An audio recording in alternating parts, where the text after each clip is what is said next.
Ils sont encore 7 ce 2 décembre pour espérer encore gagner l'émission. Après 9 semaines d'émission et de compétition acharnée, qui a été éliminé et qui a gagné le tablier bleu?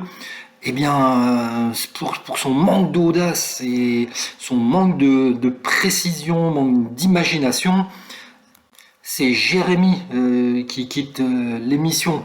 Il n'était pas au niveau, il s'est bien battu, mais Cyril et Mercotte lui ont un petit peu remonté les bretelles et c'est lui qui quitte l'émission. Et à l'inverse, c'est Aya qui a remporté le tablier bleu grâce à son gâteau sirop d'érable et café et au défi de Cyril, mais aussi son automne indien canadien qui est réalisé lors de l'épreuve créative. Et rappelons que c'est la deuxième fois qu'elle remporte le tablier bleu, elle fait partie des favorites. Pour cette émission, il faut remarquer les critiques qui ont été adressées à Mercotte.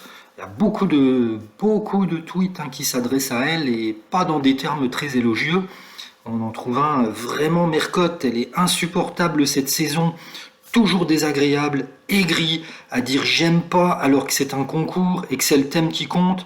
En plus, c'est même pas elle qui fait les gâteaux et remplacez-la. Il y en a d'autres aussi qui disent que ces défis sont pas réalisables en 1h30, beaucoup trop ambitieux pour des pâtissiers qui sont pas encore confirmés. Et c'est exagéré, elle place la difficulté beaucoup trop haut. Il y a aussi l'histoire du gâteau à la noix de coco qu'elle propose. Elle dit il me fait un gâteau à la noix de coco alors que j'aime pas la noix de coco.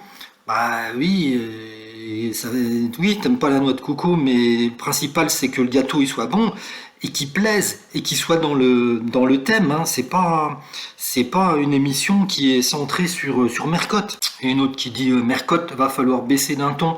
Tu peux pas te permettre de dire j'aime pas en menaçant le candidat d'élimination s'il utilise un ingrédient que t'aimes pas. Et il y en a un autre qui dit, et c'est pas faux, il dit ce serait bien plutôt de mettre Mercotte à l'épreuve de Mercotte. Ça serait plus logique, on verrait ce qu'elle fait, on rigolerait peut-être un petit peu. C'est facile de critiquer. On trouve aussi, d'année en année, je trouve Mercotte de plus en plus insupportable et agressive quand elle s'exprime. Pète un coup, mais ça, c'est pas très élégant. En résumé, les défis de Mercotte sont trop difficiles à réaliser. Et puis, ce qui est également critiqué, c'est sa manière de parler aux candidats. Elle a un ton professoral qui a tendance à les rabaisser. Et les tweetos disent que ça n'apporte plus rien à l'émission. Voilà, alors tout le monde, chacun se fera sa propre idée. Mercotte doit continuer, Mercotte doit être remplacé. À vous de voir.